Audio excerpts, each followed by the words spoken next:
can divide them into two major categories. One is what we call diffusible solids. The other one is indiffusible solids. Now, the diffusible solids are those, even though they are water insoluble, they are readily wetted. So when you were to disperse them in water, you find that they will just go very quick, very easily, and very readily be they'll be uniformly distributed throughout the water medium. All right, so for diffusible powders like this, it is very easy to make a suspension. You just need to triturate the solids with the water, and you get a uniform suspension that do not settle very, well, even if they settle, they'll redisperse very easily just by simple shaking. All right, so these are powders where even if they settle, you just need to shake them, and they would, in the end, give you a uniform mix. So those powders, we don't have major issues with them, and there is no need to add a stabilizer or what we call a suspending agent. All right, so the example that you're going to make today, or you're going to do the recording for today, is light magnesium carbonate. So if you look at the formulation for light magnesium carbonate on page 37, for a formulation like this, first of all, identify if there are any, which is the insoluble powder and which are the soluble powders, all right? Because you would need to, first of all, for the soluble powders, you need to make them into a solution before you incorporate them into, the insoluble powders. So here, if you look at the formula, sodium bicarb is your soluble powders. So you need to make the solution of sodium bicarb first, all right? And a hint here is to look at the solubility of sodium bicarb, because you do need to indicate how much water you're going to use to make the sodium bicarb solution. Now, after making that solution, you incorporate the magnesium carbonate into it. So it's just a matter of stirring in the magnesium carbonate, and you should then get your suspension. After that, you then add all the liquid ingredients. All right, normally with liquid ingredients, we would add the larger volume first and then slowly add the rest in decreasing volume, and then finally make it up to the final volume with water. So that's how we will make the diffusible solid, a suspension of diffusible solid. Now in the video, you are shown how to make a suspension of an indiffusible solid. So this is the one that is more challenging, because what we have here is a powder. If you were to disperse it in water, it will not be wetted. So it will just stay on the surface. So for powders of this nature, we do need to add a suspending agent to try and wet the powders and bring it into the bulk of the liquid medium. So if you look at the video, what you would see is that with the sulfadiimidine powder, that's the indiffusible solid that we have. So the formula is given on page 38. All right.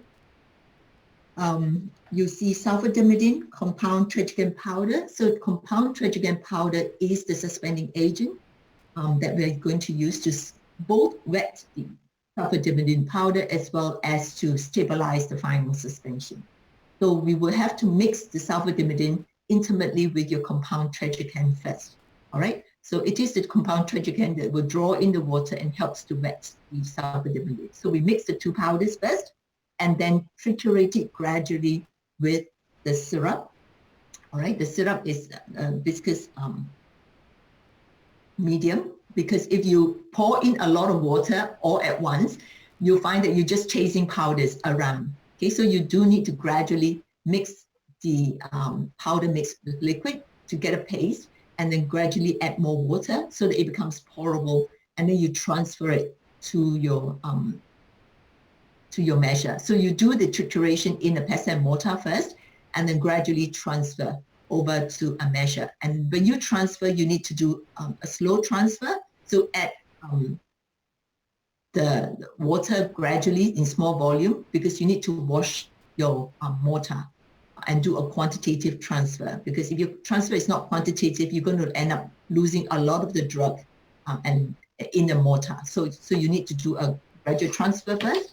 And then make sure you wash everything into the measure, right? So once you have done that, then you add your liquid ingredients and then top up with water. Now, if there's any soluble compounds that need to be added into this suspension. Again, you need to make that into a solution first before you add it to the suspension. All right. So I hope that's clear in terms of the method that you need to make those two suspension. Leon? Yes. Just for the suspension of the diffusible solid, for that one, we didn't have syrup in the ingredient. You don't need that, yeah. You don't need it? So for this particular one, there is no sugar added. There's no taste modifier.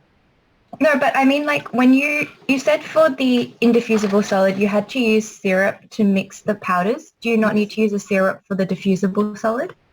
Okay, so in the sulfadiimidine one, because it's indiffusible, we use a thick liquid first because it's much easier to wet it using a thick liquid.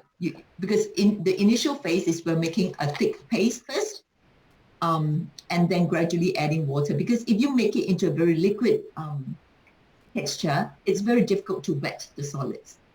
All right. Now you find that with the diffusible solids, you don't need a syrup. You can just add water and it will be fine. Okay. Thank you. Okay. All right. Any other question on the two? Well, actually, I had another question as well. Yes. Right. I was actually looking through it already, and I couldn't find out where to find the expiry dates. For which one? Both the suspensions. Okay. Now you will notice, I hope, that the two are not official preparations. You can't find it in APF, right? Yeah. Okay. So what you need to do is to look at the notes that's given to you on page 37. All right, and it says that a similar product to the prescribed formulation is aromatic magnesium carbonate mixture BP. Yeah? Yeah. So what you need to do is to compare the formula that's given to you. So that's your reference source will be as prescribed by doctor. Okay. Then as a pharmacist, you need to ask yourself, now how do I know this is stable? Because, it's prescribed by the doctor. And you need to know that this is a stable product before you can give it to the patient. So you need to compare this and look at look into the literature to first of all see if there's any stability data published for this. And so what I've given you is this official preparation known as aromatic magnesium carbonate mixture. So if you look at BP or you look at, normally what I will ask you to do if you're in the lab is to go and look at the BP, look at the PC or BPC to see if there's any official preparation given. All right. So to make your life easier, I've actually given you the formula that's in BP. So that's the official formula that's available. And so what you need to do is to compare the official formula with what you have. All right. So let's just do it now. If you look at the aromatic magnesium carbonate mixture BP, page 37, I hope all of you have got that page. You see that it has light magnesium carbonate 300 milligram. That seems to be similar. Sodium bicarb 500 milligram. That's okay. Now, aromatic cardamom tincture, 0.3 mils. So we use a compound cardamom tincture. That's okay. That's really for taste. And then it has double strength chloroform water, 5 mils. Now, what we have is methyl hydroxybenzoate solution, APF. Can someone tell me what is the methyl hydroxybenzoate solution for? What is it? Yes, Justin. It's a preservative. It's a preservative. Good. So that's a preservative. Now, what is that double-strength chloroform water? If you look at the BP and the BPC, all right, so a lot of the older formulas, you'll find that they use double-strength chloroform water a lot, or they use chloroform water a lot. And that used to be the preservative that is used for oral mixture. I know it may sound terrible to many of you today, but when I was a student, we used double-strength chloroform water a lot for our extemporaneous compounds. And it was an acceptable preservative at that time. So in today's context, chloroform water as a preservative sounds terrible to a lot of people. So that has been removed and you don't see very much now. So what the formula has done, what you have been prescribed with, is to substitute the double-strength chloroform water with methyl hydroxybenzoate solution. All right? So what do we then have to ask ourselves? That seems to be the only difference between the two formula. A difference in preservative. All right. So obviously, if the formula has been put, magnesium carbonate and sodium bicarb has been put together, in this formula, in the official formula, they are okay. They must be compatible. Yeah? And they are stable in water. Now, then we have to ask ourselves, is magnesium carbonate, sodium bicarb, methyl hydroxybenzoate, are they compatible? Now, if you don't see anything that's incompatible about them, then that should be fine. So that's probably the only consideration that you're going to be looking at. There's just a substitution of the preservative. So you then have to ask yourself, is the new preservative that's been prescribed by the doctor, is it compatible with the other ingredients? Mainly the drug. All right, so we look at compatibility mainly with the drug because the excipients are usually okay.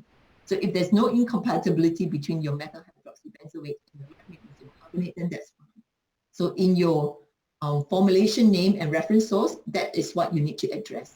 That the formula prescribed by the doctor is very similar to aromatic magnesium carbonate mixture. You then have to list out all the ingredients for that official formula and then say what's the difference between them and how you consider that difference, all right, in terms of the stability of the product. Is that clear? Okay, so you do that for the magnesium carbonate. You also do that for sulfadiimidine. I believe I've also given you, all right, the formula. Oops. Now, I have not given you the, okay, I will send it to you by LMS, the ingredients for the sulfadiimidine official formula. All right, I'll do this after this meeting. Oops. No. All right, so I'll give you that immediately after the meeting. Yes, Justin.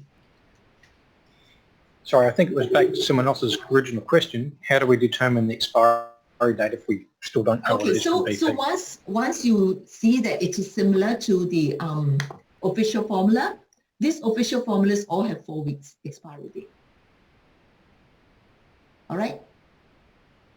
Okay, so all the official formula, once it is an official formula, it will have an expiry date of 4 weeks, unless specified in the formula that it has got to be, you know, yes. Sorry, Sophie? Oh, sorry. I'm just thinking, what reference should we write down for that? So your reference will be, you know, if you look at the official formula that's given to you, is a BP formula. Okay, yeah, sure. Yeah. All right.